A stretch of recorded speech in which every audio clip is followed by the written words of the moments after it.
What's up guys, it's ALLDAYANTHONY and welcome back to the RSX vlog that you hopefully know and hopefully love, because in today's video, we're polishing knobs. Yeah, let's go.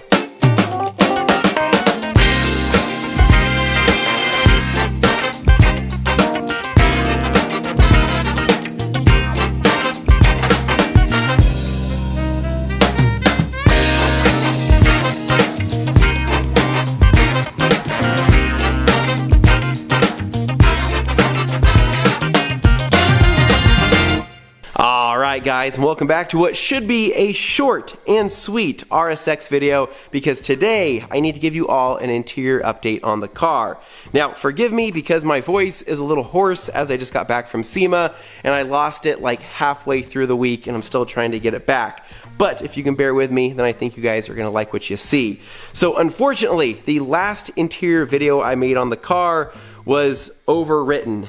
And that's the first time that's ever happened to me in all of my years of YouTube where I have overwritten an SD card, which sucks because it was on the head unit install on the interior. Now I do have a little bit of footage from the install, but most of it was overwritten and most of it was just me struggling. So I'll probably overlay a couple shots here, but chopping in, taking a look, this is the Pioneer 1500 NEX model, and this thing is, I believe, a couple of years old. I got it off of Facebook Marketplace under one of the RSX forums or groups there, and I got it for a screaming good deal. I got the head unit, which was basically barely used, along with this trim piece, as well as an EP3 Type R hazard button for like 200 bucks shipped. Like, best deal ever. Couldn't pass it up. So I picked this up, installed this. I struggled a bit getting the OEM unit out, especially because this trim piece right here, but once it came out, threw the new one in, plugged everything up, and yeah, this thing sounds absolutely incredible. I used this little blue Scosche box, some of you might know what I'm talking about, which basically allows you to utilize the OEM amplifier underneath the seat here, as well as the OEM sub in the rear. So this thing freaking bumps, dude. And I'm not just saying that, like, this car actually sounds good. This unit right here, Pioneer 1500 NEX, has Apple CarPlay, which you can hook up through here on this janky cord setup I have. I need to figure out what to do with this. I want to make it cleaner, so I might run that through something down the road. But anyway, so Apple CarPlay, it's got Bluetooth, it'll utilize your maps through Apple CarPlay, and I think it's got Android Auto as well. But again, this unit's a couple years old, so you probably won't be able to find one, so you most likely would either buy one used off of eBay or just buy their updated model. But flipping through here, there's no turn knob, which I actually like turn knobs. It's just got a couple buttons. You got kind of a main menu button. You have your reverse camera if you want to hook that up. But overall, I don't know. It's a pretty simple unit, but once you plug in your phone, it looks pretty damn cool. So anyways, that's the update on the interior for this specifically. I absolutely love it. The Type R hazard button functions as it should. Looks cool, but that's pretty much about it. So other than that though, today, short and sweet, we're changing this. Finally, this shift boot has bothered me for far too long and I want it gone. So I'm going to show you what I picked up and show you what we're adding to this and give you guys a couple options on maybe what shift knob will fit the best for this car. Let's go over and check it out. Alright, so if you watched my first few videos on the RSX, then you might remember that the previous owner of the car threw this in with a deal, which is a brand new shift boot center console piece that is OEM from Honda. I've been dying to put this on the car because the current shift boot is absolutely hideous. Now on top of installing this today, which should be really fast, we're also going to be installing the Hybrid Racing universal shift boot adapter, which is going to keep this thing from sagging. Now I did actually order the OEM Acura shift boot, like universal shift boot adapter, but after I ordered it I was like, why the heck did I do that? I already have one of these. That doesn't make any sense, and this looks more badass, so obviously we're going to go with Hybrid Racing.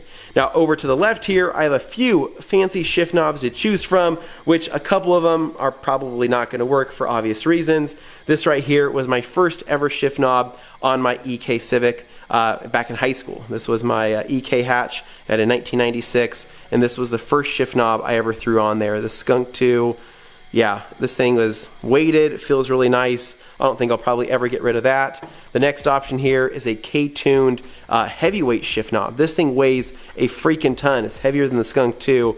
I like the gripping on this. I like the way it feels, but I don't like the color necessarily. Then a 5-speed K-tune shift knob. This is the same one I have on the Honda Civic, except this one's red. The one I have on the Civic is black. I freaking love this knob. It's amazing, but it's for a 5-speed. That's not gonna work. Now lastly, I have something super fancy. This is a Racing, I think that's how you say it, titanium shift knob that I actually got back in the day for the Civic, but I couldn't quite fall in love with it for that car, so I might like it more on the RSX. But at the same time, this is pretty loud. It's almost too loud for the RSX as it sits currently, so this might be something that we do down the road, but I know that this is going to be a direct fit as well. So other than that though, I'm leaning towards this one. We'll see once we get it on the car. So anyways, that's enough talking. Let's go ahead and get off the old center console shift boot piece and then get this prepared for installing the universal shift boot adapter.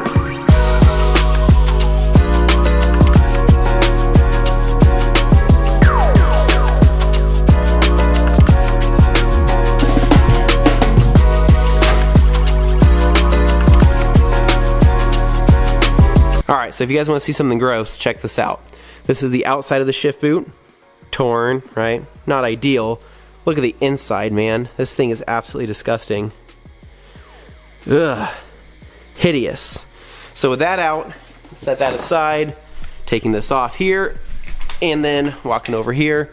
Eventually, I might upgrade to a fancy shifter, but for right now, I'm just going to clean that up down there with a towel. A couple of those stains. It's kind of disgusting. And then we're going to prep the new shift boot for the adapter.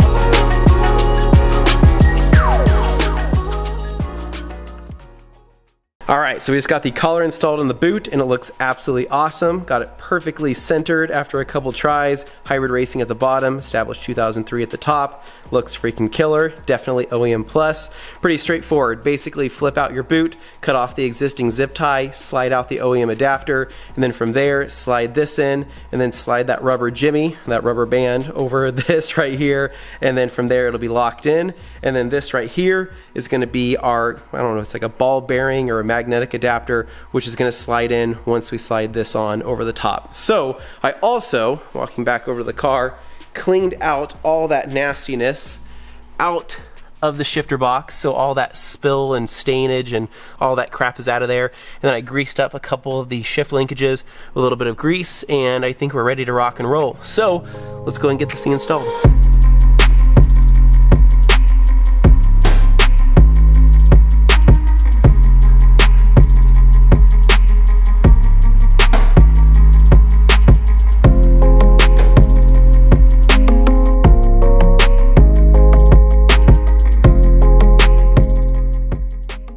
Alright, so now that we got the shift boot in, it's time to figure out which shift knob we want to roll with. So how this works right here, it's pretty fancy. This can slide off, and then it just clips back in like that. Slide it back down, slide it back up. 2 clicks, 1 click, just kind of depends on where your shift knob sits. First on my list, the Racing titanium knob. I have high hopes for this one. High hopes. So let's just do a quick test fit. Spin on the adapter here.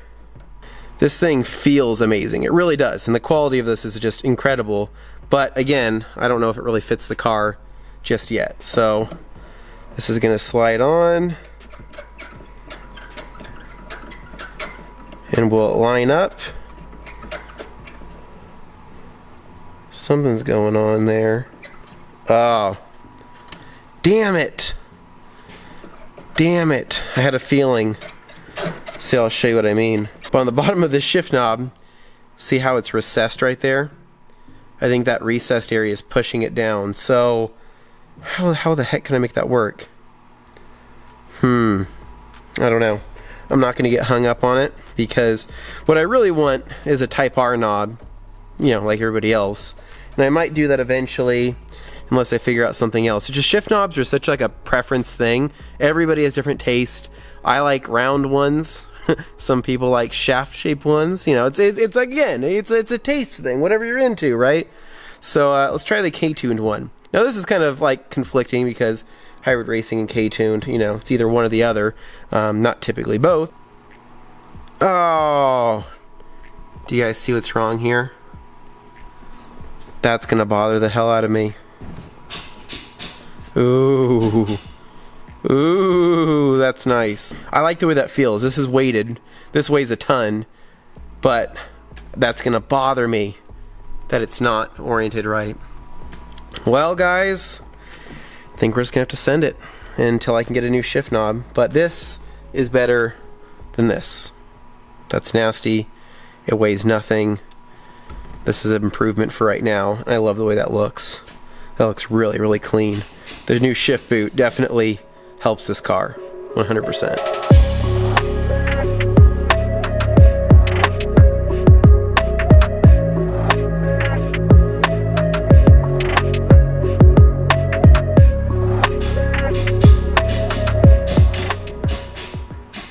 Alright, so I think I'm pretty happy with how things look and feel for right now. It's not my dream shifter setup by any means, but it has a nice OEM Plus look to it, and I'm sure that down the road I'll do one of the crazy hybrid racing shifters or something like that. But I want to do something about that shift knob. I'm just not really a big fan of it, but it's better than anything else I have for right now. So if you have any good recommendations other than the Type R, drop them down in the comments, because I'm curious. Again, I'm more of a ball guy, not a shaft guy, so you know, help me out. Find me something that you think that I'm personally gonna like. So anyways, interior's coming along pretty well. I'm pretty happy with how things are going. Down the road, there's gonna be plenty more to do. And I'm talking plenty more to do. I already have a lot of stuff piling up, and I'll kind of tease one other thing. Posted a quick video on Instagram the other day of these, and I want to say I ordered these off of eBay if I remember right, and they shipped from Russia or something. This is the brake and clutch pedal. Couldn't find the gas pedal to save my life, and I know the dead pedal is somewhere out there, so if I can find those two, I'll order them. I wanted to install them today. They're just covers, but they need to be riveted on. I don't have a rivet gun just yet, so I need to order one of those. But anyways, guys, I think that's going to be it for today's video. Short, sweet, just easy stuff, and down the road it's going to get busier and busier. I'm just trying to knock out all this simple stuff and document it while I can. I want to say that later this month I'm going to try to shoot for an exhaust video or coilover install. It's just, coilovers don't really make sense because I'm going into winter, but it wouldn't be the first time I've lowered a car going into winter, so I could possibly do that. But I did a poll on Instagram, and a lot of people were like split down the middle on exhaust, coilovers. They kind of want to see both, and I have both. It's a matter of time and how much time I have to film. So anyways, guys, short, sweet, simple. Hopefully you guys enjoyed the video. I'm going to keep you guys in the loop on what I end up going with for the shift knob, and I'm going to enjoy the stereo in the meantime. So as always, if you guys enjoy the RSX content, please make sure to give me a big thumbs up. Subscribe down below for more, and I'll catch you guys in the next one. It's ALLDAYANTHONY. Peace.